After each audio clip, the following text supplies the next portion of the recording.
Hello everyone, आज हमारे साथ है श्रेया भाताम्रेकर जिन्होंने 10th सीबीएसई में 98.4% हासिल किए है और सबसे बड़ी बात कि मैथ्स में 100 और 100 उन्होंने स्कोर किया है। तो आज की वीडियो में हम जानेंगे कि इनकी जर्नी कैसी रही है, इनकी सक्सेसफुल जर्नी में कौन से टिप्स थे, कौन से ट्रिक्स थे जो हमें आज मालूम चलेंगे। तो हेलो श्रेया, आप अपने बारे में कुछ इंट्रोडक्शन दीजिए। Greetings everyone, I'm Shreya Bhatambrekar. I scored 98.4% in CBSE 10th board. First of all, I thank my parents for always being there and helping me. Whenever I needed them, they were always there. Next, I would like to thank Pearl Education because of whom I gained the confidence to ask doubts. पहले doubts पूछना was not my cup of tea. मतलब I would be very scared, but because of them I gained the confidence. My concepts were clear from the core. That is the biggest point I would like to elaborate. My concepts were very clear that helped me practice daily and make learning easy. अच्छा श्रेया, मुझे ये बताइए कि आपने इतना बड़ा achievement गोल हासिल किया है, जैसे कि आपने मैथ्स में भी 100 ऑन 100 किया है, तो आपने ऐसा कौन सा आपका टेक्निक था जो आपने फॉलो किया इस पर्टिकुलर गोल को अचीव करने के लिए? पहले तो मैंने प्रैक्टिस मैथ्स के लिए तो मैंने बहुत बार प्रैक्टिस की है और जो भी रेगुलर टेस्ट होते थे पर्ल में वो मुझे पता चलता था कि मेरी प्रैक्टिस कितनी यूजफुल है, वो भी मैटर करता है।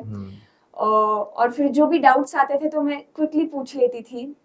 और साइंस के लिए मैं अपने कॉन्सेप्ट्स क्लियर करने पे ज्यादा फोकस करती थी क्योंकि कॉन्सेप्ट्स क्लियर होंगे तभी तो सवाल बन जाएंगे। सो ये मैंने फॉलो किया और जब भी पढ़ती थी 10 मिनट्स का ब्रेक नेसेसरीली मैं लेती थी। करेक्ट, जैसे कि आपने बोला कि कंसेप्ट आप क्लियर करते थे। हाँ। क्योंकि कभी कभी क्या होता है, बच्चे कंसेप्ट क्लियर नहीं करते और सिर्फ रट्टाफिकेशन करते हैं। तो आपके हिसाब से चीजों को रटना जरूरी है कि उनका कंसेप्ट समझना जरूरी है?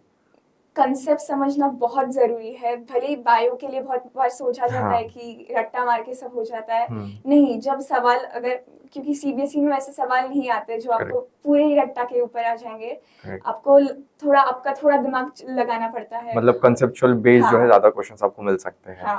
ओके, मुझे आप क्या आप ये शेयर कर सकते हैं, जैसे कि मैथ्स में कुछ कुछ बच्चे जो शॉर्ट नोट्स बनाते हैं, है ना, फॉर्मूलेज लिखते हैं, साइंस में भी कुछ कुछ शॉर्ट नोट्स बनाते हैं, तो आपने भी क्या ऐसे कुछ किया है? हाँ, मैंने अपने बोर्ड पे सारे फॉर्मूलाज लिखे थे केमिस्ट्री और मैथ्स के। मुझे प्रॉब्लम आता था केमिस्ट्री के सारे रिएक्शंस लर्न करने में, तो मैंने बोर्ड पे लगा के रखे थे। जब भी कभी भी मुझे डाउट आता था मैं पढ़ लेती थी, लेकिन फ्री टाइम। ओके, मतलब आप ऐसे मतलब फ्री टाइम अपना यूज कर देते, मतलब उसको देख के आपको मतलब वो रिवाइज हो जाता था बार बार की तरह।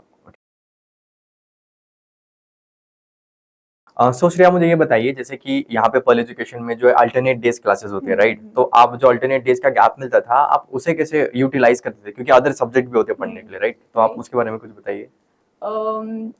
अल्टरनेट डेज बहुत ज्यादा बेनिफिशियल थे क्योंकि मेरा शेड्यूल फिर हेक्टिक नहीं होता था। फिर मतलब स्कूल भी I would come home by 3:30 और फिर आई विल रेस्ट। और जब भी पर्ल होता था so I will quickly revise all the notes, do the homework and then go for Pearl. And whenever I come back, मैं मैथ्स और साइंस करती थी। फिर जब भी क्लास नहीं होता था I will give time for other subjects. Correct, मतलब वो भी उतने ही नेसेसरी होते हैं। करेक्ट, मतलब अल्टरनेट डेज में आप अदर सब्जेक्ट्स पढ़ते थे। जैसे कि आपने बोला कि आपने इतना अच्छा अचीवमेंट गोल किया 98.4%, वो सिर्फ मैथ्स और साइंस से नहीं होता, बाकी सब्जेक्ट को भी आपको टाइम देना पड़ता है। तो मतलब अल्टरनेट डेज में आप उन सब्जेक्ट को टाइम देते थे।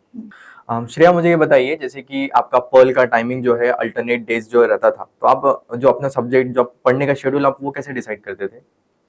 तो जब भी क्लास होता था तो मैं कोशिश करती थी कि जो भी होमवर्क है, स्कूल का होमवर्क है, वो स्कूल में कंप्लीट कर लूँ या फिर घर आने के बाद कंप्लीट कर दूँ, ताकि मेरे को टाइम मिल पाए घर पे जाके पढ़ाई करने के लिए। और होमवर्क में ज्यादा टाइम ना जाए क्योंकि पढ़ना भी उतना इम्पोर्टेंट है जितना होमवर्क है। और जब भी क्लास नहीं होता था तब मैं जो भी बचा हुआ होमवर्क है वो सब कंप्लीट कर लेती थी और बाकी सब्जेक्ट्स के लिए इक्वली टाइम देती थी। मिनिमम 4 आवर्स की स्टडी रखा था। ओके, जैसे कि आपने देखा कि आप लोग या फिर हम लोग जो है क्लास में एक मस्ती करने के मूड में जाते हैं, लेकिन जो टॉपर होते हैं वो क्लास में भी टाइम यूटिलाइज करते हैं। तो हमें ये सीखने मिलता है कि अगर आपको सच्ची में आप डेडिकेटेड हो तो आपको क्लास में जो फ्री टाइम मिलता है उसमें आप होमवर्क कर सकते हैं, राइट? मतलब जो क्लास में फ्री टाइम होता था उसमें आप होमवर्क कंप्लीट कर लेते थे। ओके, मुझे आप ये बताइए कि जैसे कि यहाँ पे जो टेस्ट जो शेड्यूल होते थे, जहाँ पे टेस्ट लिए जाते थे, तो क्या वो हेल्पफुल थे? मतलब जैसे कि आपको टीपीपीज भी मिलती होगी पर्ल एजुकेशन में, तो उससे आपको क्या बेनिफिट मिला? डीटीपीज मतलब जब टेस्ट होते थे तब बहुत ज्यादा हेल्पफुल होते थे क्योंकि क्वेश्चंस कहाँ से नहीं ले वो समझ में नहीं आता एक दिन पहले। तो वहाँ के क्वेश्चन सॉल्व करके या पर्ल का जो भी टेस्ट पेपर होगा, और वो बहुत हेल्प करता था, उसका लेवल भी अच्छा था।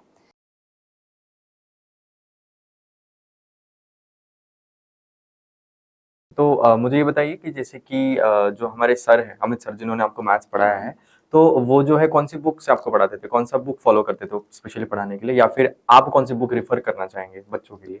Sir R D Sharma prefer करते थे। आर डी शर्मा में हर एक तरह का क्वेश्चन होता था, लाइक इजी भी होते थे और हार्ड भी होते थे। ओके, तो फिर हार्ड कवर अप कर लिए तो कॉन्फिडेंस आता है, correct. So that help me. Okay, मतलब आपके हिसाब से कौन से टाइप के क्वेश्चन करने चाहिए, बेसिक लेवल के, मीडियम लेवल के, कि एकदम हार्ड लेवल के, मतलब बोर्ड पॉइंट ऑफ व्यू से? बोर्ड पॉइंट ऑफ व्यू से अपना लेवल बढ़ाते जाना चाहिए। अगर बेसिक्स क्लियर है तो हम्म। मीडियम के पास जाओ, मीडियम क्लियर है तो हाई लेवल हार्ड क्वेश्चंस के पास जाओ। Okay, fine. मतलब पहले बेसिक, मीडियम और इंटरमीडिएट, मतलब जो तीनों डिफिकल्ट लेवल के भी वो हाँ। इंपॉर्टेंट है। अब जैसे कि एनसीईआरटी में क्या होता है, कुछ एक्सरसाइजेज होते हैं और कुछ ऑप्शनल एक्सरसाइज भी होते हैं, तो आपके हिसाब से क्या ऑप्शनल एक्सरसाइज में पहले जंप करना चाहिए डायरेक्टली? डायरेक्टली जंप नहीं करना चाहिए। अगर आपको कॉन्फिडेंस है, अगर आपको लगता है कि बाकी की एक्सरसाइज सब पूरा आता है, तो then you can go for it. For optional yes, exercises. Okay, because उसमें से भी क्वेश्चंस आते हैं बहुत बार। करेक्ट। ओके, मुझे ये बताइए जैसे कि ये जो जर्नी है पूरी बहुत बड़ी जर्नी है, ऐसे नहीं है कि शॉर्ट टर्म गोल है, लॉन्ग टर्म गोल है, इसके लिए पढ़ना पड़ता है, काफी अप्स एंड डाउन्स भी आते हैं, आप कभी कभी लो भी फील करते होंगे। तो मुझे बताइए कि ये पूरे जर्नी में आपके बिगेस्ट सपोर्टर्स और आपके लिए मोटिवेटर्स कौन बने? मोटिवेशन बहुत ज़रूरी होता है इस Correct. जर्नी में, ये मैं मानती हूँ। मेरे सबसे बड़े सपोर्टर्स थे एंड मोटिवेटर्स थे मेरे पेरेंट्स और मेरे Correct. सारे टीचर्स, जिन्होंने जब भी ज़रूरत थी तब मदद की है। डिसिप्लिन जैसे क्वालिटीज़ मुझ में इनकॉर्पोरेट की है, और डिसिप्लिन की वजह से ही यू कैन प्रैक्टिस, आपको डेली प्रैक्टिस करने की आदत लगती है। And third, it was my self motivation. Self motivated होना भी उतना ही ज़रूरी है। I would motivate my self कि हमेशा नहीं होता है कि ऐसे ज़्यादा मार्क्स आ जाते हैं, कभी कभी अप्स एंड डाउन्स होते हैं, तो तब आपको उसको हैंडल करते आना चाहिए। श्रेया, मुझे ये बताइए कि पर्ल एजुकेशन में जो टेस्ट सीरीज होता था या फिर जो पीटीएम कंडक्ट करते थे, इन सब चीजों ने आपके एग्जाम प्रिपरेशन में आपको कैसे मदद की है? टेस्ट सीरीज जो रेगुलर हुआ करते थे, Correct. उनकी वजह से मेरी प्रैक्टिस होती थी। मुझे पता चलता था कि where I am lacking, you know, कहाँ पे मुझे और काम करने की ज़रूरत है। पीटीएम से भी ऑनेस्ट फीडबैक हुआ करता था कि किस सब्जेक्ट की तरफ ज़्यादा ध्यान देना चाहिए और कहाँ तुम्हें और प्रैक्टिस की ज़रूरत है। So that help me a lot. Maths में 100 on 100 स्कोर करने में इन टेस्ट सीरीज़ का बहुत इंपॉर्टेंस था, क्योंकि टेस्ट के माहौल में मैथ्स जब सॉल्व किया जाता है वो बहुत अलग होता है जब आप घर पे सॉल्व करते हो।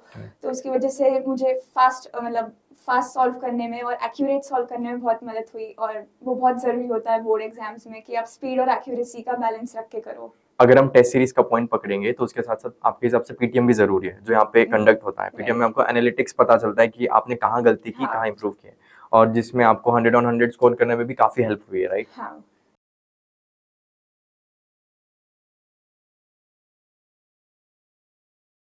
ओके, सो श्रेया, आपने इतना अच्छा अचीवमेंट हासिल किया है जैसे कि 98.4%, तो आपको तो बहुत अच्छा नॉलेज होगा कि कौन सी बुक फॉलो करनी चाहिए, राइट? तो क्या आप अपने जूनियर्स को कुछ बताओगे बुक्स के बारे में, रेफरेंस के बारे में? सो मैं फर्स्ट प्रायोरिटी देती थी एनसीईआरटी और एग्जाम्पलर्स को। वो क्लियर करने के बाद I would go for MTG guide books. उनकी तरफ से क्वेश्चंस बहुत अच्छे हुआ करते थे और वाइवा बुक्स भी होते थे, उनकी तरफ से प्रेपरेशन वगैरह सब इजी हो जाता था। और मैथ्स के लिए I would prefer R D Sharma, क्योंकि हर एक तरह का सवाल उसमें कवर होता था।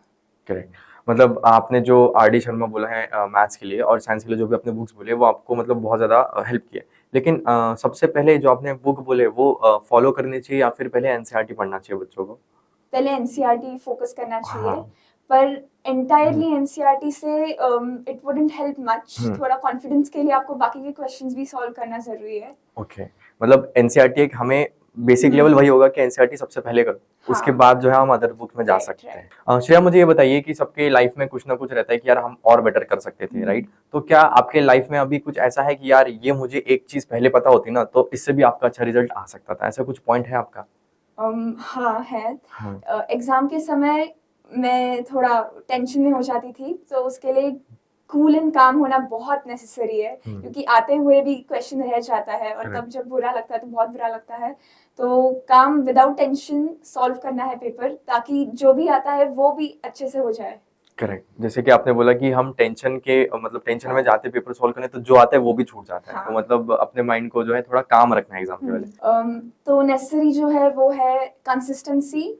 अप्स एंड डाउन्स आते रहेंगे, पर आप कंसिस्टेंट रहो। जो भी मिस्टेक्स है उसे रिपीट मत करो, क्योंकि अगर मिस्टेक्स से ही सीखते हैं तो मिस्टेक्स को रिपीट मत करना और टेंशन नहीं लेना चाहिए। कीप कूल एंड काम, और हार्ड वर्क और स्मार्ट वर्क दोनों के कॉम्बिनेशन के साथ आगे बढ़ो। That's what I would like to suggest, and I thank Pearl Education जिनकी वजह से प्रेपरेशन बहुत इजी हो पाई और ये सब हार्ड वर्क और स्मार्ट वर्क भी बहुत इजीली कवर अप हो पाया। I recommend Pearl Education for all the juniors heading for the 10th standard, because it would help you to make your preparation easy and also help you clear your concepts for your future. Thank you.